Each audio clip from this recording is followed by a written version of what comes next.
Hello friends, welcome to my channel. இன்றைக்கி நாம் ஒரு மாடல் ப்ளவுஸை நம்ம பார்க்க போகிறோம். இப்போ நான் யூ நெக்கு கட் பண்ணி வச்சுருக்கிறேன். இப்போது இதை வந்து நான் சாரீ பீஸ் மேலே வச்சு இதை வரைய போகிறேன். இது பாருங்கள், சாரீ பீஸ் எடுத்துருக்கிறேன். இது மேலே இந்த ப்ளவுஸ் பீஸை நான் மேலே வச்சு இந்த நெக்கை வந்து நம்ம வரைஞ்சி எடுத்துக்கலாம் பண்ணுறேன். இந்த யூ ஷேப் அளவுக்கு அப்படியே நான் ஒரு மார்க் பண்ணிக்கிறேன். ஏன்னா இந்த பீஸை தான் வந்து நான் இது மேலே வச்சு ஸ்டிச் பண்ண போகிறேன். இப்போ அந்த நெக்கு சைஸுக்கு அப்படியே நம்ம வரைஞ்சி விட்டுட்டு, இப்போ இன்ச் டேப் எடுத்து ஒரு 1.5 இன்ச்சு அளவுக்கு நான் இதை ஃபுல்லாக மார்க் பண்ணி உங்களுக்கு காட்ட போகிறேன். பாருங்கள், 1.5 இன்ச்சு. 2 சைடு வந்து கால் இன்ச்சு போயிடுச்சுன்னா உங்களுக்கு 1 இன்ச்சு தான் உங்களுக்கு கிடைக்கும். அதனால் நான் 1.5 இன்ச்சு வச்சு நான் உங்களுக்கு ஃபுல்லாக மார்க் பண்ணுறேன். இப்போ அதை அப்படியே நம்ம வரைஞ்சி விட்டுக்கலாம். வரைஞ்சி விட்டுட்டு இதை நம்ம சிசரில் கட் பண்ணி எடுத்துடலாம். இதை கேன்வாஸ் பண்ணியும் நம்ம வந்து ஸ்டிச் பண்ணலாம். இந்த பீஸ் வந்து திக்னஸாக இருக்கிறதுனால நான் கேன்வாஸ் வைக்கல. ரொம்ப நைஸாக இருந்தால் நீங்கள் கேன்வாஸ் வச்சு நீங்கள் பண்ணலாம். திக்னஸாக இருக்கிறதுனால நான் அப்படியே இது பண்ணிக்கிறேன். இப்போது நான் கிராஸ் பீஸ் எடுத்துருக்கிறேன். அந்த ப்ளவுஸ் பீஸினுடைய இங்கி ப்ளூ எடுத்து எல்லாத்தையும் வந்து நம்ம ஜாயின் பண்ணிக்கலாம். அந்த ப்ளவுஸினுடைய பீஸு எப்போவுமே கிராஸ் பீஸில் தான் வந்து பைப்பிங் அழகாக வரும். நேர் பீஸில் வந்து அழகாக வராது, திரும்பாது. எல்லா கிராஸ் பீஸும் வந்து நான் ஜாயின் பண்ணி எடுத்துருக்கிறேன். எல்லாத்தையும் கட் பண்ணிவிட்டு அந்த பிசுரெல்லாம் இல்லாமல் ஃபுல்லாக கட் பண்ணிவிட்டு எடுத்துக்கலாம்.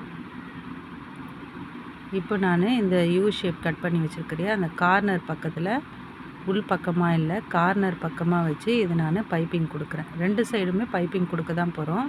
இப்போ கார்னரில் ஃபஸ்ட்டு நான் பைப்பிங்கை கொடுக்க போகிறேன். பைப்பிங் வீடியோ உங்களுக்கு நிறைய போட்டிருக்கேன். நீங்கள் வீடியோவில் போய் பார்த்தீங்கன்னா உங்களுக்கு எப்படி இதெல்லாம் வந்து ஸ்டிச் பண்ணணுன்ற மெத்தட் போட்டிருப்பேன். இப்போ பைப்பிங்கை நான் தைச்சி முடிச்சிட்டேன்.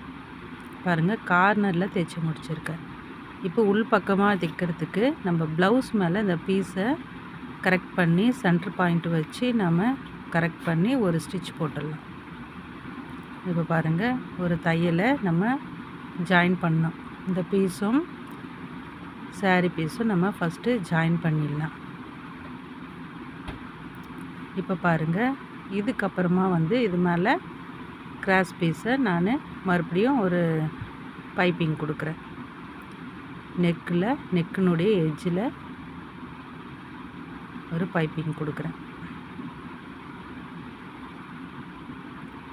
பைப்பிங் கொடுக்கும்போது வளைவு பகுதியில் லூஸ் விட்டு அந்த இடத்துல வந்து திருப்பணும். அப்போ தான் வந்து அங்கே நெக்கு திரும்பி அழகாக வரும். நமக்கு ஃபுல்லாக தைச்சி எடுத்துகிட்டு இதையும் நான் பைப்பிங் கொடுத்துடலாம்.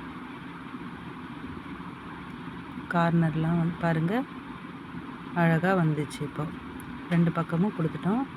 இப்போ வந்து புல்ட்டி வந்து நான் செஞ்சு வச்சுருக்கிறேன். தெர்மாக்கோல் பாலில் இப்போ செஞ்சு வச்சுருக்கேன். இந்த பீஸை தூக்கி அது மேலே இந்த புல்ட்டியை உள்ளே இன்செர்ட் பண்ணி இது மேலே தையல் போடணும். பாருங்கள், நான் எப்படி போடணுன்றதை பற்றி பாருங்கள். ஒரு ஆஃப் இன்ச்சு கேப் விட்டு, உங்களுக்கு தெரியலன்னா நீங்கள் இன்ச் டேப்பில் மார்க் பண்ணிக்கலாம். பழகினவங்க அப்படியே கூட வச்சு நம்ம தைச்சிக்கலாம். இங்கே பாருங்கள், ஒரு கால் இன்ச்சு ஒரு ஆஃப் இன்ச்சு கேப்பில் இந்த புல்ட்டி டிசைனை இந்த யூ ஷேப்புக்குள்ளே நான் வச்சு தைச்சின்னு வரேன். இந்த மாதிரி தைக்கும் போது பிசுரெல்லாம் வெளியே வராமல் இருக்கும். இவ்வளோ அழகாக வருது பாருங்கள்.